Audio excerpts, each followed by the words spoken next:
Sistema partidário e sistema eleitoral. Bom, iniciando esse tópico, é importante ressaltar que o partido político ele concorre a cargos no Estado, podendo ser no Poder Executivo, no Poder Legislativo ou no Poder Judiciário. A gente vai aprofundar esse tópico dentro dos sistemas de representação. Algo interessante de citar é que, desde Hobbes, ele já trabalhava com esses termos de representação. Ele falava que nós tínhamos o ator e o autor. O ator é o representante que recebe a delegação do povo e o autor é o povo. Hobbes trabalhava bastante já esse conceito de representação. E voltando para os dias atuais, para entender esses sistemas de representação, é importante compreender o voto majoritário e o voto proporcional. Bom, o voto majoritário é quando o cargo disputado é indivisível, ou seja, a pessoa que vencer nesse tipo de voto, ela vai receber o cargo por inteiro, ela vai ter 100% daquele cargo. O voto proporcional, por outro lado, é um cargo disputado que é divisível. Nós vamos aprofundar esses dois tipos de votos, começando pelo voto majoritário. Lembrando que isso é referente ao Brasil especificamente, que nós temos tanto voto majoritário quanto voto proporcional nos cargos. Depende dos cargos, né? Mas a gente vai ter esses dois tipos de sistema. O que seria o voto majoritário? Bom, o voto majoritário é de maioria simples dos votos válidos. O que isso significa? Significa que você não vai contabilizar a quantidade de pessoas no eleitorado como total. Na verdade, votos válidos são as pessoas que votaram em algum nome válido, em algum representante válido, se for o caso da presidência. Ou seja, votos como voto nulo, voto branco, eles não são considerados votos válidos, então eles não entram nesse cálculo. Justamente, apesar da gente ter um eleitorado, né, completo de um número N de pessoas, pode ser que no dia nem todas elas vão votar. Então, os votos válidos, eles geralmente vão ser bem menores do que a quantidade do eleitorado, do que o tamanho do eleitorado. Por isso a gente vai calcular a maioria simples dos votos válidos, ou seja, os votos que realmente foram válidos, das pessoas que votaram representante, sobre esses votos tem que ser 50% mais um. Então vai fazer a maioria simples desses cargos. Um exemplo disso é, se 38% do eleitorado no total vota em um representante, você já poderia considerar que por maioria simples ele perdeu. Só que não é bem assim que funciona, você tem que considerar os votos válidos. Pode ser que, considerando apenas os votos válidos, esse 38% vire 52% e acaba que esse candidato ele vence por maioria simples dos votos válidos. Então essa é uma diferenciação fundamental que tem que ser analisada antes de tudo. Um lugar que só tem voto majoritário é os Estados Unidos, em que cada cargo disputado é indivisível, então é muito mais difícil você alcançar um cargo lá.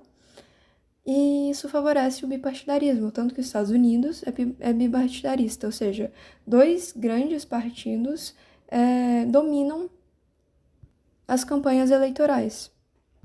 Não é o caso do Brasil, porque o Brasil é multipartidarista, ou seja, a gente tem vários partidos. E durante a eleição, por exemplo, a presidência é um voto majoritário, mas tem segundo turno. Apesar do voto majoritário favorecer o bipartidarismo, quando a gente tem o segundo turno, a gente faz com que tenha mais chance de outros partidos concorrerem. Eu vou explicar isso melhor. Por que o voto majoritário favorece o bipartidarismo?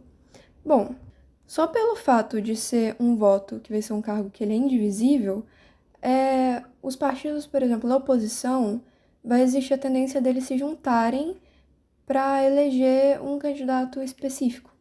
Então, pode ser que sejam vários partidos diferentes, mas são todos oposição, então eles se juntam para favorecer que um representante acabe vencendo. Isso está ainda mais presente do voto majoritário no primeiro turno, porque se for uma eleição que só permite primeiro turno, um turno, vai existir realmente essa tendência de todos os partidos da oposição se juntarem para eleger um representante, porque assim eles vão ter mais força, mais chance de vencer. Então, existe essa tendência porque é muito melhor fazer isso para você não perder, né? Para o partido da oposição vencer, no exemplo que eu dei.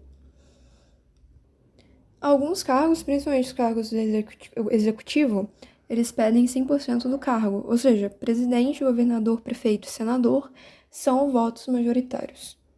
Existem uma série de regras. Se naquele caso, naquela eleição vai ter primeiro turno ou segundo turno, existem regras para isso. Mas na representação majoritária, ela favorece a consolidação do sistema bipartidário se tiver um turno apenas. Por quê? É o que eu falei. Os partidos, eles concentram votos em um representante apenas. Então, todos os partidos que são a favor, eles se juntam para eleger um representante. Todos a oposição se juntam para eleger um representante. Então, se tiver um turno, favorece o bipartidarismo, porque vamos supor que os partidos diferentes, mas, por exemplo, da oposição, decidem concorrer no primeiro turno. Apesar de ser oposição, os votos vão ficar muito repartidos. E se o partido que é a favor tiver concentrado só em um representante, ele vai receber todos os votos de quem é a favor.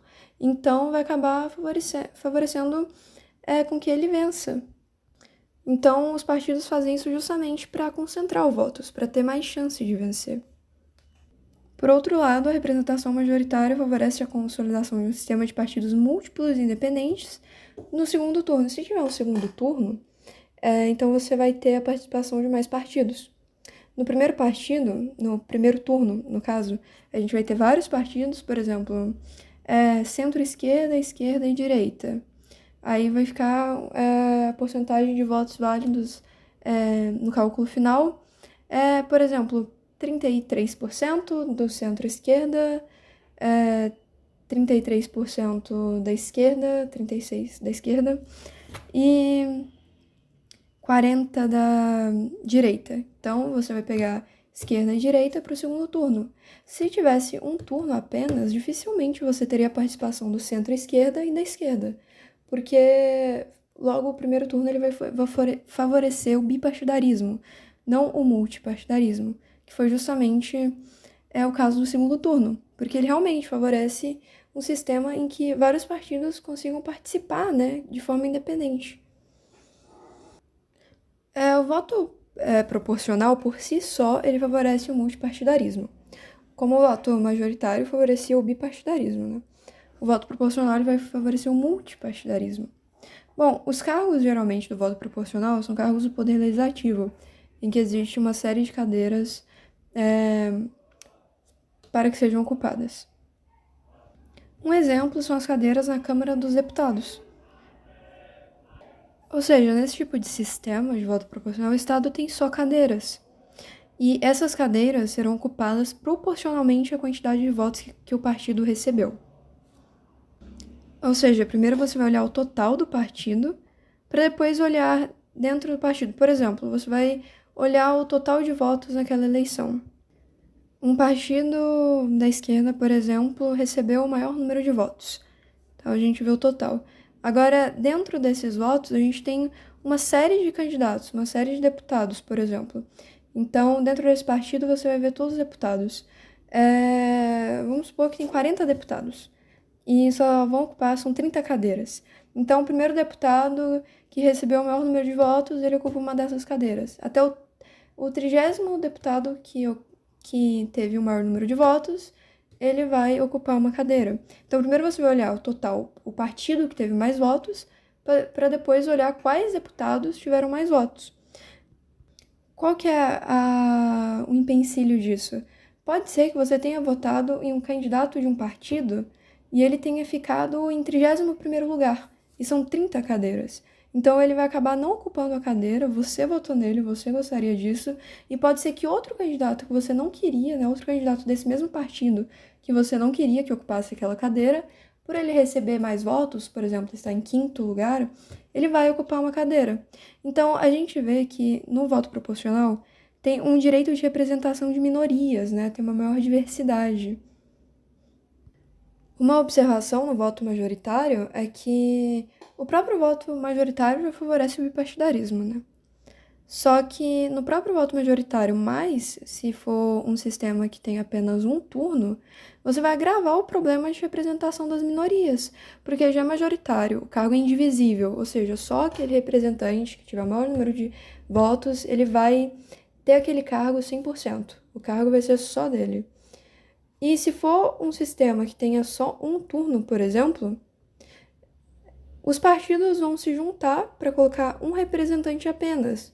Então vai ter esse agravamento do problema de representação das minorias, diferentemente do voto proporcional, que você daria chance de, por exemplo, um deputado que às vezes não seja realmente uma minoria, um deputado que não seja muito conhecido, mas que está dentro de um partido conhecido, pode ser que se ele receber certa porcentagem de votos, ele consiga uma cadeira naquele lugar. Então, o voto proporcional ele tem uma maior diversidade, algo que você não encontra no voto majoritário, principalmente se for um sistema que tem só um turno. Essa foi uma explicação geral do tema, sistema partidário e sistema eleitoral. Foi uma forma de fazer que vocês compreendam mais facilmente os assuntos que eu vou tratar em seguida. Falando sobre o bipartidarismo especificamente, como a gente já falou um pouco, são partidos divididos em correntes internas, partidos ônibus. Por que tem esse nome? Primeiramente, no bipartidarismo, voto majoritário favorece. Se você tem um sistema de voto majoritário, favorece o bipartidarismo, automaticamente. Mas por que tem o nome de partidos ônibus? Porque faz com que as minorias busquem apoio dentro de partidos maiores. Então, o que vai acontecer? Todos os partidos da oposição vão se juntar para eleger um representante e todos os partidos que são a favor vão se juntar para eleger outro representante. Pode ser que esses partidos da oposição que vão se juntar sejam extremamente diferentes. Só que pelo fato deles serem da oposição, eles vão se juntar, mas podem ser partidos diferentes. Então você já vê que existe uma grande diversidade, porque é toda oposição junta e todos que são a favor juntos. Então existe essa diversidade, por isso partidos ônibus, porque quando você entra no ônibus você vê uma diversidade de pessoas, uma pessoa diferente da outra. E é justamente isso que acontece, porque você vai ver dentro desses partidos que estão todos juntos, um partido mais diferente que o outro, só que eles se juntaram para eleger um representante justamente para a oposição vencer, que é uma consequência do voto majoritário e do bipartidarismo por si só. Isso acontece porque os partidos não são homogêneos. Nesse bipartidarismo, a campanha geralmente foca em poucas questões, né? Então, tende a uma polarização política, você encurta o debate e a campanha geralmente foca em poucas questões. Porque, como é uma união de vários partidos, eles vão querer tratar de uma série de questões diferentes. Então, para evitar justamente essa discussão, eles abordam de forma geral, né? Poucas questões, o debate é bem mais curto. Tem uma possibilidade de maior governabilidade, o governo estável e efetivo. Por quê? Se você tem um sistema bipartidário, é mais provável que um dos partidos tenha uma maioria clara no parlamento. E isso pode facilitar a aprovação de legislação e a implementação de políticas, já que há menos necessidade de negociações prolongadas para garantir o apoio de múltiplos partidos. Ou seja, com apenas 2 partidos principais, é mais provável que haja uma maior coesão entre os membros do parlamento, que pertencem aos mesmos partidos. Isso pode facilitar a aprovação de legislação e a implementação de políticas propostas pelo governo. No Brasil, por exemplo, não é assim. O que acontece? Você vai ter o voto proporcional, por exemplo, na Câmara dos Deputados, e como eu expliquei anteriormente, as cadeiras serão ocupadas proporcionalmente à quantidade de votos que cada partido recebeu. Então, na Câmara dos Deputados, pode ser que você tenha uma série de partidos diferentes. Então, vai ter uma coesão menor, vai ter negociações mais prolongadas, porque são muitos partidos. Então, a governabilidade no sistema multipartidário vai ser menor. Contudo, hoje é raro o bipartidarismo, é mais comum o multipartidarismo. Então a gente vê o bipartidarismo como uma exceção e não a regra. Falando agora sobre o multipartidarismo, tem a tendência de politizar muitas questões. Então, como são muitos partidos ali, você vai ter muitas questões sendo apresentadas, né? A gente vai ter vários representantes trazendo uma série de questões. No sistema multipartidário, geralmente nenhum partido tem a maioria absoluta dos votos, né? Você pode ter um partido dominante, dois partidos dominantes e até mesmo três partidos dominantes. Então, no sistema multipartidário, você não vai ter um partido só que tenha a maioria simples dos votos válidos, né? Você não vai ver um partido com, por exemplo, 60%. Vão ter vários partidos com várias porcentagens, vai ser algo bem diversificado, né? Ou seja, no multipartidarismo, especialmente em sistemas com uma ampla variedade de partidos, é comum que nenhum partido obtenha a maioria absoluta dos votos e, como resultado, podem ocorrer diferentes cenários para formar um governo estável. Como eu disse anteriormente, pode ser um partido dominante, que mesmo sem uma maioria absoluta, esse partido ele é forte o suficiente para governar sozinho. Isso acontece se nenhum outro partido ou colisão conseguir apoio suficiente para desafiar ele. Também tem a coligação de dois partidos principais, ou seja, dois partidos principais podem decidir formar uma coalizão para garantir uma maioria parlamentar. O que seria isso? É uma aliança, união temporária entre diferentes grupos, partidos ou indivíduos que compartilham interesses em comuns, objetivos políticos específicos.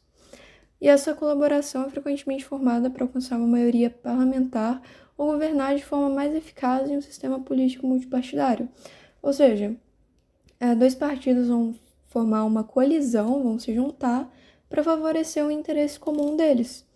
Então, mesmo que um partido não tenha a maioria absoluta dos votos, a gente pode ter uma coligação de dois partidos e eles vão ser os predominantes. Você pode ter três ou mais partidos que, em algumas situações, três ou mais partidos podem ter porcentagens de votos bastante próximas. Então, nesses casos, a formação de coalizões pode ser mais complexa e diferentes combinações de partidos podem tentar formar um governo. Ou seja, uma conclusão disso é que, geralmente, nenhum partido tem a maioria absoluta dos votos. O que pode acontecer é uma série de coisas. Mas dificilmente um partido apenas vai ter a maioria simples dos votos válidos.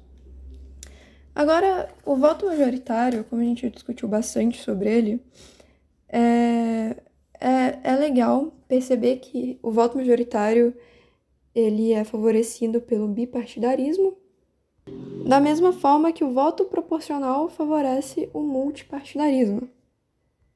Os tipos de voto majoritário têm o de maioria simples, que é 50% mais um, maioria relativa, né, com pluralidade, que é justamente a que eu expliquei, que é a maioria simples dos votos válidos, e a maioria qualificada, que é quando ultrapassa uma proporção pré-definida dos votos. Então já existe uma regra que determina qual que deve ser a proporção ultrapassada para que você seja considerado vencedor.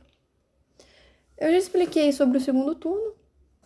Quando há mais de dois partidos, o voto majoritário pode não dar um vencedor, logo, se pode introduzir o segundo turno. Quem passa ao segundo turno? Os mais votados ou quem passa certa cota. A gente também tem algumas cotas estabelecidas em lei que devem ser seguidas. Lembrando que a gente só tem segundo turno e primeiro turno no voto majoritário. E bom, o resultado no segundo turno depende do resultado do primeiro turno. Afinal, quem tiver uma porcentagem mais alta no primeiro tem muita chance de vencer no segundo turno. Consequências do voto majoritário. Incentiva a criação de poucos partidos. Se há mais candidatos, um simpatizante de um candidato menor pode votar no menos pior. Ou seja, o que eu expliquei justamente na última aula. Ou seja, esse é o voto estratégico. É uma estratégia em que um eleitor, ao invés de votar no seu candidato favorito, ele opta por votar no candidato que tem mais chances de vencer e que é o menos pior na sua perspectiva. Isso ocorre especialmente em sistemas eleitorais onde há mais candidatos e partidos. Ou seja, um único ganhador vai ganhar tudo, até sem a maioria absoluta. Mas a gente vai ter um único ganhador. Sobre o voto proporcional, como eu já disse, ele tem menos governabilidade, né? E as vagas são atribuídas de modo proporcional aos votos obtidos. Como eu disse anteriormente, ele pode ser perfeito ou com correção, ou seja, correção seriam as cotas. Porque o que pode acontecer? Será que um partido apenas pode vencer, ganhar 100% das cadeiras, 100% dos votos? Enfim, essas correções são justamente para, como a consequência é um sistema multipartidário, esse tipo de correção é para permitir que as minorias sejam representadas. Afinal, o que é o voto proporcional? O direito de representação de minorias. Então, por exemplo, há cotas do número de mulheres que tem que estar em um partido do voto proporcional. Esse número obrigatório é uma correção. Então, essas cotas são correções para permitir que as minorias sejam representadas. Garante a pluralidade e acesso às minorias qualificadas, foi exatamente o que eu acabei de falar. Consequências do voto proporcional: incentiva a criação de muitos partidos, há menos voto estratégico, ou seja, você não vai votar em um candidato que não é o que você queria, mas que é o menos pior, você vai poder votar no candidato que você quer, e as minorias são representadas.